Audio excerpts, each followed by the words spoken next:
हमें कुछ दुआओं की ज़रूरत होती है तो अपनी झोली फैलाकर इनके पास आ जाते हैं। हम इन्हीं खास लोगों के पास आते हैं जो हमें सिर पे हाथ रख कर दुआएँ देते हैं। लेकिन बात ये तब तक ही है जब तक हमारा स्वार्थ ज़िंदा रहता है। जहाँ हमारा स्वार्थ मरता है हम इनकी तरफ देखना तो छोड़िए, सोचना भी छोड़ देते हैं। तो आइए मिलते हैं आज इन सब नकारात्मक चीज़ों से बाहर निकलकर अपनी एक पहचान बनाने वाली रेशमा प्रसाद से। मैम, अपने बारे में कुछ बताइए। मेरा नाम रेशमा है और मैं एक ट्रांसजेंडर एक्टिविस्ट हूँ और मैं अभी सदस्य हूँ राष्ट्रीय ट्रांसजेंडर परिषद नई दिल्ली में। और मैं पटना में रहती हूँ। एक ऑर्गेनाइजेशन है जिसका नाम दोस्ताना सफ़र है, उसको रन करती हूँ और ट्रांसजेंडर, होमोसेक्सुअल और सेक्स वर्कर साथियों के लिए आवाज़ें उठाती हूँ और उनके अधिकारों की बात करती हूँ कि वो लोगों के बीच में सुनी जाए, समाज और सरकार के बीच में। इसी को लेकर के आगे बढ़ रही हूँ। मैम, अपने चाइल्डहुड के बारे में आप कुछ बताएंगी कि आपका बचपन कैसे गुजरा? मेरा बचपन तो बहुत ही अच्छा था। मुझे ऐसी कोई महसूस तो नहीं हुई क्योंकि मेरी मदर खुद लेक्चरर है और मेरे फादर एक अच्छी बैकग्राउंड से है, गवर्नमेंट जॉब में थे, तो मुझे नहीं लगा। लेकिन जब जेंडर आइडेंटिटी की बात हुई और उसको लेकर के जब मैं समझना मुझे लगा, तो मुझे तब लगा कि मैं सिर्फ अकेली हूँ। और ये हमारे जैसे साथियों को हरदम लगता है कि हम ही सिर्फ अकेले हैं और कोई नहीं है आसपास। लेकिन फिर कारवां चलता गया और ये मंजिलों की तरफ बढ़ रही है। और ये जो चाइल्डहुड की अगर बात करें तो बहुत बार ऐसा होता है कि मैं सोच भी नहीं पाती हूँ कि मेरे साथ इतना मुश्किलें आई होंगी, भेदभाव हुआ होगा। लेकिन अभी समझ में आता है कि मुझे बहुत सारे स्थितियों में, जैसे कि मेरे अंदर का स्त्रीत्व और जो स्त्री भाव था, फेमिनिटी जिसको कहा जाता है, या ट्रांस फेमिनिन जो गाइज की स्थितियाँ होती हैं, उसको लेकर के मेरी ज़िंदगी में जो गुज़रा है कि जैसे मुझे ज़्यादातर जो गर्ल्स क्या मतलब जो फेमिनिन पीपल्स उस चीज़ों को पसंद करते हैं, खेलना पसंद करते हैं, वैसे ही मुझे भी खेलना और ये करना। तो उस समय मुझे बहुत बार महसूस होता था कि लोग मुझे उसके लिए रोक रहे हैं और ऐसा करने से रोक रहे हैं। तो दैट्स वाई चाइल्डहुड तो बहुत ही अच्छा भी नहीं कह सकती, लेकिन तब भी अच्छा है जो बीता, लेकिन अब नए सवेरे के इंतज़ार में है। भारत एक ऐसा देश जहाँ पे धर्मनिरपेक्षता की बात होती है, जाति भेदभाव को ख़त्म करने की बात होती है, सबको समानता दिलाने की बात होती है। उसी जगह पे आपको खुद के हक़ के लिए लड़ना पड़ता है। इसके बारे में आप क्या कहेंगी? हाँ, निश्चित तौर पे अधिकार तो ये आज की बात नहीं है, मतलब हज़ारों वर्षों की बात है कि अधिकारों के लिए लड़ना पड़ा है। और अधिकारों के लिए युद्ध ही ज़रूरी नहीं होता है। कुछ ऐसे अधिकार होते हैं जिसके लिए लोगों के बीच में जाना होता है और उन्हें इन बातों को लेकर के समझाना होता है कि हाँ भाई, आपसे different gender identity, different religious aspect, different caste persons यहाँ पे मौजूद हैं, कलर के पर्सन मौजूद हैं और सभी को समानता होनी चाहिए। उसमें कोई भेदभाव नहीं होना चाहिए कि किसी का रंग काला, किसी का रंग गोरा, किसी की चेहरे बदली सी हैं। ये सारी स्थितियों में कोई भी भेदभाव नहीं होना चाहिए। और भारत इतना बड़ा देश है, लोकतंत्र है और इस लोकतंत्र में बहुत खूबी है, बहुत खूबी है। बाबा साहब भीमराव अंबेडकर ने जो लोकतंत्र स्थापित बनाया, लिखा, वो बहुत ही अच्छा है कि वो इन मुद्दों पर भेदभावकारी नहीं रहा है। लेकिन सोसाइटी इन चीज़ों को अभी समझने में बहुत देर लगा। जैसे हमारी नागरिकता की बात, हमारे नागरिक अधिकारों की बातों को भी सुप्रीम कोर्ट को बताना पड़ा कि 2014 में कि transgenders have the right for the civilisation और सिविल लिबर्टी, ये सारी चीज़ों के लिए। और उन्हें भी मतलब अच्छी योजनाओं से जोड़ करके उनको अपलिफ्टमेंट होना चाहिए और उनके बारे में जो लोगों के दुराग्रह है और मिथ है वो ख़त्म होने के लिए सरकारों से आशाएं हैं। और इन स्थितियों को देख कर के मुझे जो लगता है कि ये निरंतर लोगों के बीच में जाने वाली बात है। हम सरकारों पर, लोगों पर आरोप लगा करके अपने काम से पीछे नहीं हट सकती हैं। लगातार काम करना है और अधिकारों के प्रति आगे बढ़ना है। तो मैम, सरकार जैसे बहुत सारे लोगों के लिए बहुत सारी पॉलिसीज़ लाती है, बहुत सारी चीज़ें शेड्यूल कास्ट, शेड्यूल ट्राइब्स के लिए काम किए जाते हैं, तो क्या सरकार आपके लिए भी कुछ मदद करती है जहाँ पे आपके खाने और रहने के लिए वहाँ पे सुविधा दी जाए?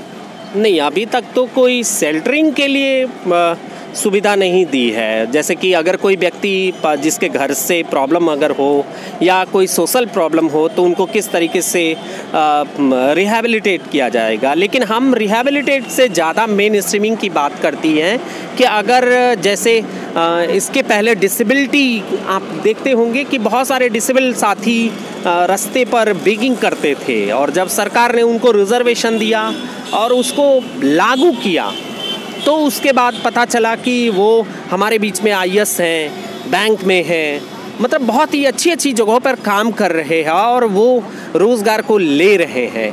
तो आज उन्हीं का सम्मान बढ़ गया है, उन्हीं की मतलब उन पे विश्वास भी बढ़ गया है कि दे कैन डू। तो हमारे ऊपर भी विश्वास करने की ज़रूरत है। हमारे मेन स्ट्रीमिंग के लिए सरकार को सोचना है, समाज को तो सोचना है कि ये भी हमारे समाज के अंग हैं। ये समुदाय एक प्रोडक्टिविटी हो सकती है, not even only for the traditional begging and system, that's it. मतलब वो चीज़ें कहीं से भी उचित नहीं होंगी कि किसी चीज़ में खांचे में बांध दीजिए, वो उचित नहीं होगा। हम सरकारों से और समाज से दोनों से उम्मीद करना चाहूँगी कि वो हमारे लिए सोचे और गवर्नमेंट स्कीम्स और पॉलिसीज़ जो भी बनाए उसके लिए कम्युनिटी से ज़रूर बात करे कि उनके लिए क्या ऐसा चीज़ ज़रूरी होगा और क्या ऐसी चीज़ों को लेकर के आया जा सकेगा। क्योंकि यहाँ पे जो आइडेंटिटी है वो अलग अलग तरीके की है। जैसे कि अगर सेक्सुअलिटी की बात करें तो 40 से 45 तरीके की सेक्सुअलिटी जानी जाती है, और यहाँ पे लोग सिर्फ हेटेरोसेक्सुअल और होमोसेक्सुअल तक सीमित रहते हैं, जबकि पैन सेक्सुअल है, सेक्सुअल में बहुत सारी आइडेंटिटीज़ है। इसी तरीके से जेंडर आइडेंटिटीज़ में भी 55 से ऊपर क्या 100 के आसपास ऐसी जेंडर आइडेंटिटीज़ है। जैसे कि यहाँ पे थर्ड जेंडर कह कर के लोग किनारे हो जाते हैं, लेकिन वो फर्स्ट सेकंड थर्ड करने वाले को मैं कहूँगी कि उन्हें समझना चाहिए कि ट्रांसजेंडर्स हैं, इंटरसेक्स हैं, जेंडर क्वेयर हैं, जेंडर नॉन कन्फर्मिंग हैं, बहुत सारी ऐसी जेंडर आइडेंटिटीज़ है। उसके प्रति लोगों को समझना होगा कि बहुत ऐसे व्यक्ति हैं जिन्हें अपने दाढ़ी मूंछों को हटाना नहीं है, लेकिन उन्हें लगता है कि उन्हें लिपस्टिक लगानी है, उन्हें बिंदी लगानी है, उन्हें साड़ी पहनना है। ये उनके जेंडर आइडेंटिटी का एक्सप्रेशन है, वो उनके ऊपर डिपेंड करता है। बहुत बार मीडिया को मैं देखती हूँ वो नकली असली किन्नर लिखते हैं, और जो ट्रांसजेंडर कम्युनिटी में कन्फ्लिक्ट होता है उसमें एक दूसरे को गलत ठहराने और सही ठहराने की बात होती है। ट्रेडिशन एक अलग चीज़ है, जेंडर आइडेंटिटी एक अलग चीज़ है, जेंडर एक्सप्रेशन एक अलग चीज़ है, एक सेक्सुअल एक्सप्रेशन अलग चीज़ है, सेक्सुअलिटी एक अलग चीज़ है। तो ये चीज़ों को समझने की ज़रूरत है। ना ही तो कोई असली है, ना ही तो कोई नकली है। एक मेरी ज़िंदगी है, मेरा पहचान है, मुझे एक्सप्रेस करने का मुझे अधिकार है। तो किसी को कोई भी डिफाइन नहीं करेगा कि उसके पास पीनस है, उसके पास वेजाइना है तो वो लड़का है या लड़की नहीं। जेंडर फ्लूइड है, फ्लूइड मतलब द्रव्य। वो उसका साइकोलॉजी जिस तरीके से कहता है उसी तरीके से वो द्रव्य अवस्था में परिवर्तित होता है, और वो उसी तरीके से वो एक्सप्रेस होता है कि अगर आप गिलास में पानी डालते हैं तो गिलास के सांचे में आए, और अगर थाली में पानी डालते हैं तो थाली के हिसाब में आए। तो इन चीज़ों को समझने की ज़रूरत है, और उसी हिसाब से सरकार को स्कीम्स के बारे में भी सोचना होगा। मैम, जैसा आपने हमारे टीम को बताया कि आपने पीएचडी किया हुआ है, तो संघर्ष के साथ इतना ऊंचा क्वालिफिकेशन आपने कैसे पाया? ये कोई ऊंचा क्वालिफिकेशन नहीं है। ऐसे तो बहुत महिला पुरुष साथी हैं जिन्होंने क्वालिफिकेशन लिया है। Qualification is not a matter. अगर कोई अंगूठा टेक है तो क्या उनके अधिकारों को ये ख़त्म कर दिया जाएगा? हाँ, हमने अपनी पढ़ाई को इन संघर्षों के बीच में लड़ते रही, क्योंकि हमारी फैमिली में बैकग्राउंड जो है वो निश्चित तौर पे एजुकेशन के मामले में बहुत ही अच्छा रहा है और अभी भी अच्छा है। तो हमें उन्हीं लोगों से प्रेरणा मिलती है कि हम लड़ेंगी और हम पढ़ेंगी और हम आगे बढ़ेंगी। इतनी सारी क्वालिफ़िकेशन के बाद, इतने सारे संघर्षों के बाद जब लोग आपको अलग नज़रिए से देखते हैं तो आपको कैसा लगता है? मुझे अलग से नज़रिए से देखने वाले उनकी नज़र छुप जाए, और उनकी नज़रों को मैं नहीं कुछ कह सकती हूँ, क्योंकि नज़रें तो अपनी अपनी होती हैं और इन नज़रों के काफ़िले को मैं कितनी छोड़ती जाऊँगी और आगे बढ़ती जाऊँगी, क्योंकि संघर्ष जो होता है वो नज़रों के द्वारा दब नहीं सकता है, उससे और आगे बढ़ेगा। तो मैम, आपकी इनकम का सोर्स क्या है? मतलब इंसान को जीने के लिए कुछ ना कुछ करना पड़ता है, कमाना पड़ता है, तो उसके बारे में आप क्या बोलेंगी?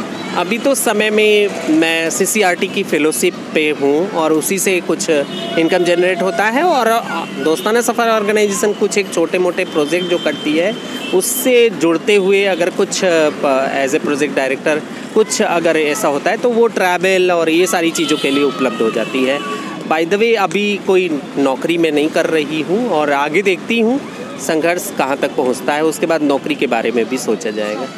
मैम, आपकी कम्युनिटी के लोग अब अलग अलग प्रोफेशन में जुड़ने जा रहे हैं, जैसे बिहार पुलिस में भी आपके ट्रांसजेंडर्स आने वाले हैं, डॉक्टर्स भी बन रहे हैं और बहुत सारे मॉडल्स भी आ रही हैं, तो उसके बारे में आप क्या बोलना चाहेंगी? बहुत ही अच्छा लग रहा है और मुझे लग रहा है कि अब मैं कामयाब हो रही हूँ, और ये कामयाबी जो है वो अंदर से बहुत प्रफुल्लित करती है। जब सरकार ने घोषणा किया कि हम रिजर्वेशन देंगे और 1 दरोगा और 4 पुलिस हर ज़िलों में बैठाएंगे, तो मेरे दिल से निकल गया कि हम बिहार सरकार को किस तरीके से धन्यवाद दें। हमें नहीं समझ पा रही हैं कि बहुत अंदर से खुशी है, और ऐसे ही चाहूँगी कि जिस तरीके से डॉक्टर, इंजीनियर सभी जगहों पर मेन स्ट्रीमिंग हो, वो चाहे संस्कृतियाँ भी जिंदा रहें, उससे हमें कोई फ़र्क नहीं है। आपके लिए शिक्षा कितनी ज़्यादा ज़रूरी है? बहुत ही ज़्यादा ज़रूरी है। किसी भी मतलब सोसाइटी या कम्युनिटी को डेवलपमेंट के लिए बहुत ज़रूरी है कि वो इन बातों को सोचें कि हर एक व्यक्ति को अगर एजुकेशन नहीं मिलेगा तो वो अंधेरे में छिप जाएगा, और वो अंधेरा तोड़ने के लिए उसको एजुकेशन का ही सहारा लेना पड़ेगा। तो ये जो बहुत बड़ा अंधेरा है ट्रांसजेंडर, लेस्बियन, गे, बाइसेक्सुअल या महिलाओं के लिए, दलितों के लिए, वंचितों के लिए, अल्पसंख्यकों के लिए या किसी के लिए भी जो ये एजुकेशन का जो अंधेरा है, वो जब वो पढ़ेंगे तो वो उनका दिमाग उनकी ज़िंदगी के रास्ते खुलेंगे और वो एक उजाला आएगी। 14 फरवरी वैलेंटाइंस डे के दिन हमने देखा कि आपकी कम्युनिटी के लोगों ने बहुत अच्छा परफॉर्मेंस दिया, और उसके साथ ही उनका मेकअप इतना खूबसूरत था। तो वो कैसे सीखते हैं इसको, कहाँ जाके सीखते हैं? सबसे बड़ी बात होती है चाहत। वो अपने आप को औरत होके सामने आना उन्हें बहुत, मतलब जो ट्रांस वुमेन साथी है या जेंडर क्वेयर साथी है, वो अपने आप को एक्सप्रेस करते हैं और उसको लगातार प्रैक्टिस करते हैं, बिना किसी सपोर्ट के करते हैं। मैं खुद उतना तो सजने संवरने के ये में नहीं निकल पाती हूँ, लेकिन उनकी स्थितियों को देख करके बहुत अच्छा लगता है कि वो अपने संघर्ष को मेकअप, बिंदी, हर एक चीज़ में उन्होंने जोड़ रखा है। और वो निश्चित तौर पे सबसे ज़्यादा मेकअप आर्टिस्ट हमारी कम्युनिटी से ही होते हैं, और जो भी फेमिनिटी के जो एस्पेक्ट है उसमें निश्चित तौर पे हमारी कम्युनिटी आगे निकल करके जा रही है। तो इसके साथ साथ क्या आप किसी ख़ास धर्म को मानती हैं, और क्या आप जितने त्यौहार आते हैं आप उसको सेलिब्रेट करती हैं? बाबा, ये रिलीजन का मुद्दा तो बहुत मतलब विवादित मुद्दे होते हैं। मतलब रिलीजन तो एक ये ऐसा चीज़ है कि आप सेक्स की तरह ही रखना चाहिए। जैसे सेक्स को आप बहुत निजी रखते हो कि किसी को बताते नहीं हो, किसी को पता नहीं चलता है। रिलीजन भी इसी तरीके से होना चाहिए, वो चाहे कोई भी रिलीजन हो। आज के समय में रिलीजन तो बाय बर्थ ही देखा जाता है, और जिसकी भी पैदाइश जिस धर्म में होती है उस धर्म के वो लोग पालन करते हैं। लेकिन मेरा निजी राय है, मेरा खुद का निजी राय है कि जब तक ये रिलीजन मुद्दा लोगों के बीच में बना रहेगा, जब तक कि उसे सेक्स की तरह से निजी नहीं सोचा जाएगा, उसका सोशल प्रोजेक्शन बहुत ज़्यादा करने का प्रयास होता है, जिसमें वो अपनी ताकत भी दिखाई जाती है। तो उसी ताकत दिखाने के चक्कर में कॉन्फ्लिक्ट होते हैं, संघर्ष होते हैं। दैट्स वाई अगर रिलीजन है, कोई भी धर्म है, हमारा हिंदू धर्म है, और अगर कोई भी और भी धर्म जो भी हैं, वो अगर शांति नहीं देते हैं तो अशांति देने के अधिकारी नहीं, वो धर्म नहीं है। वो निश्चित तौर पे वो मतलब इस ग्लोब को ख़त्म करने के लिए रास्ते निकलते हैं उससे। हाल ही में आपने एक पैड बैंक शुरू किया था, लोगों बहुत सारी लड़कियों को आपने पैड बांटा था, तो ये कहाँ से ये एक नई सोच आई थी? ये सोच की बात नहीं है। जैसे महिला साथी हैं और मेंस्ट्रुअल जो है उसको वो नेचुरली उसको अपने शरीर से बाहर नहीं कर पाएंगे, तो उन्हें हर महीने की ज़रूरत है। तो हम चाहती हैं कि वो हर महीने सोचें कि ट्रांसजेंडर भी मौजूद हैं और वो हमारे लिए, हमारे मेंस के लिए सोच रहे हैं, हमारे मेंस्ट्रुअल के लिए सोच रहे हैं। और अभी तो मैं सोच रही हूँ कि उन्हें ऐसा चीज़ बनाऊँ कि जिससे उनको थोड़ी मुश्किलें और कम हो, क्योंकि सरकारें सोच रही हैं, ऑर्गेनाइजेशन सोच रहे हैं, हम भी सोच रहे हैं कि हमारा इस मेंस्ट्रुअल के मुद्दे के साथ में ट्रांसजेंडर आइडेंटिटी भी लोगों के दिमाग में चंक करें कि दे आर हियर और वो भी हमारे लिए कुछ कर सकते हैं। और वो हमारे कम्युनिटी के द्वारा बनाया गया रीयूजेबल पैड है, और आगे और भी डेवलपमेंट के लिए प्रयास कर रही हैं कि कुछ अच्छा कर पाएंगी और हम महिला पुरुष सभी के मुद्दों से जुड़ पाएंगी और हमारे मुद्दे, हमारी ज़िंदगियों को वो भी समझ पाएंगे। सरकार से कुछ ऐसी खास मांग जो आप रखना चाहती हो सरकार के सामने? सरकार के सामने मांग है कि वो सामाजिक जागरूकता पे ज़्यादा काम करें। जिस तरीके से बिहार सरकार हर एक सामाजिक जागरूकता के लिए लगातार काम कर रही है, जैसा मैं देख रही हूँ, तो सामाजिक जागरूकता सबसे ज़्यादा ज़रूरी होता है। उसके बाद रोज़गार, वो रोज़गार सबको मिलने चाहिए, और ट्रांसजेंडर कम्युनिटी को तो खास करके, क्योंकि उन्हें बरसों पहले से उन्हें ये अधिकार नहीं मिले हैं। तो रोज़गार और जागरूकता, शिक्षा, आवास, स्वास्थ्य, ये सारी स्थितियाँ ज़रूर अच्छी सुदृढ़ होनी चाहिए। और सरकार से आशाएं तो इसी की होती हैं, और तो अपनी ज़िंदगी की लड़ाई सभी लोग लड़ रहे हैं। कोई ऐसा मैसेज जो आप लोगों को देना चाहती हो कि कैसे उनका नज़रिया बदले, लोग सोच बदले अपनी? मैं जो संदेश देना चाहूँगी कि सभी बराबर हैं, लैंगिकता के और यौनिकता के स्तर पर कोई भेदभाव नहीं करें। आपके घर का बच्चा भी अलग तरीके की यौनिकता और लैंगिकता के हो सकते हैं, कभी आसपास देखने की ज़रूरत है। स्त्रीत्व पुरुष शरीर में भी हो सकता है और पुरुषत्व महिला शरीर में भी हो सकता है। तो इसको पहले एक बार सोच लें, उसके बाद सेक्सुअलिटी और जेंडर आइडेंटिटी पे कभी भेदभाव नहीं करें, और किसी को भी डायरेक्ट टारगेट नहीं करें कि उनको अलग तरीके से नाम से बुला करके उनको टारगेट किया जाए कि आप इस तरीके की आइडेंटिटी में हो। दैट्स वाई ये गलत है, और उसे गलत ही माने और आगे बढ़े। Thanks for watching rebel news India. Stay tuned for more updates. Don't forget to like, share and subscribe.